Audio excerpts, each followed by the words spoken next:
पत्थर कैसे बना भगवान।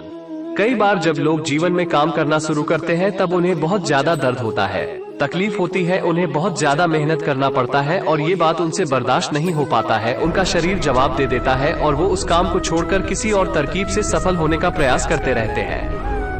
लेकिन याद रखिएगा, इस प्रकार से कोई भी व्यक्ति जीवन में सफल नहीं हो सकता है। याद रखिएगा कि सफलता का मार्ग मेहनत, दर्द और तकलीफ से होकर गुजरेगा और यह आपको सहना ही पड़ेगा, तो इसके लिए आप हमेशा तैयार रहिए। तो चलिए इस बात को एक कहानी के माध्यम से समझते हैं। एक बार एक मूर्तिकार अपनी छेनी और हथौड़ी से एक पत्थर को भगवान की मूर्ति का आकार देने का प्रयास कर रहा था। जैसे ही वो छेनी पर अपना हथौड़ा चलाता, वो पत्थर चिल्लाने लगता और कहने लगता कि ये क्या कर रहे हो, मुझे इतना मार क्यों रहे हो, मुझे बहुत दुख हो रहा है, तकलीफ हो रही है, पीड़ा हो रही है, मुझे अपने हाल पर छोड़ दो और यहाँ से चले जाओ।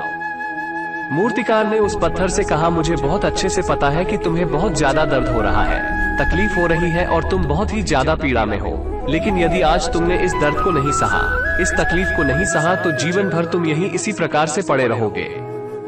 मुझे पता है कि तुम्हें आगे बढ़ने की अपार संभावना है, तुम एक बहुत अच्छे पत्थर हो, लेकिन यदि तुम इसी प्रकार से रहोगे तो कभी भी आगे नहीं बढ़ पाओगे। इतना कहकर मूर्तिकार ने औजार उठाया था कि पत्थर फिर से चिल्लाने लगा, गिड़गिड़ाने लगा, विनती करने लगा कि मुझे अपने हाल पर छोड़ दो, मुझे पता है कि जीवन के लिए कौन सी चीज सही है और कौन सी चीज गलत है, मुझे बहुत ज्यादा दर्द हो रहा है, अब मैं इस तकलीफ को बहुत ज्यादा नहीं सह सकता, इसलिए मैं जिस हाल में हूँ मुझे उसी हाल में छोड़कर तुम यहाँ से चले जाओ। मूर्तिकार ने फिर से उस पत्थर को समझाने की कोशिश की, ज्यादा अधीर मत बनो और अपने सब्र को बनाए रखो थोड़ी देर और इस दर्द को सहो। यदि इस दर्द को सह लिया तो मैं भगवान की मूर्ति के रूप में तुम्हारी स्थापना करवाऊंगा और फिर दूर दूर से लोग तुम्हारी पूजा करने आएंगे और पंडित और लोग तुम्हारी सेवा करेंगे। लेकिन पत्थर ने उस मूर्तिकार की एक भी बात नहीं मानी, वो चिल्लाता रहा और अपनी बात पर अड़ा रहा। मूर्तिकार ने उस पत्थर को समझाने की बहुत कोशिश की, लेकिन वो पत्थर नहीं माना। अब मूर्तिकार भी थक चुका था और वो उस पत्थर को छोड़कर आगे बढ़ गया और थोड़ी ही दूर जाकर देखा कि एक और बहुत ही अच्छा पत्थर वहां पड़ा हुआ है। उसने छेनी और हथौड़ी उठाई और उस पत्थर को मूर्ति बनाने के लिए वो तैयार हो गया।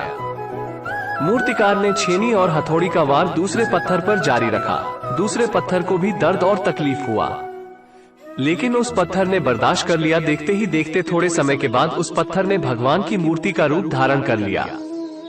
थोड़े दिन बाद उस मूर्ति की एक मंदिर में स्थापना हो गई। धीरे धीरे लोग वहां पूजा पाठ करने आने लगे, लोगों की मन्नतें वहां से पूरी होने लगी और वो मंदिर बहुत ही ज्यादा प्रसिद्ध हो गया।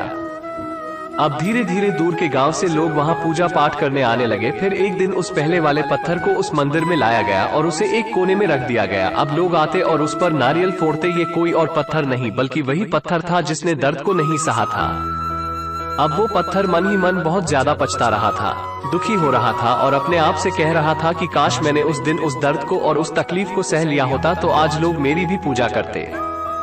इसलिए आप भी अपने जीवन में हमेशा याद रखिएगा कि जब भी आप अपने करियर की शुरुआत में किसी काम को कर रहे हो, पढ़ाई कर रहे हो या कोई भी काम कर रहे हो और उसमें आपको दर्द हो रहा हो, तकलीफ हो रही हो, ज्यादा मेहनत करना पड़ रहा हो, तो आप रुकना मत, क्योंकि कोई और रास्ता आपको सफलता नहीं दे सकता है। आपको उस दर्द को, उस तकलीफ को सहना ही होगा और उस दर्द को, उस तकलीफ को सहकर आप ज्यादा मजबूत बनेंगे और तभी आप अपने जीवन में आगे बढ़ पाएंगे। और जीवन में हमेशा याद रखना कि आपको पहले पत्थर की तरह नहीं बल्कि दूसरे पत्थर की तरह बनना है।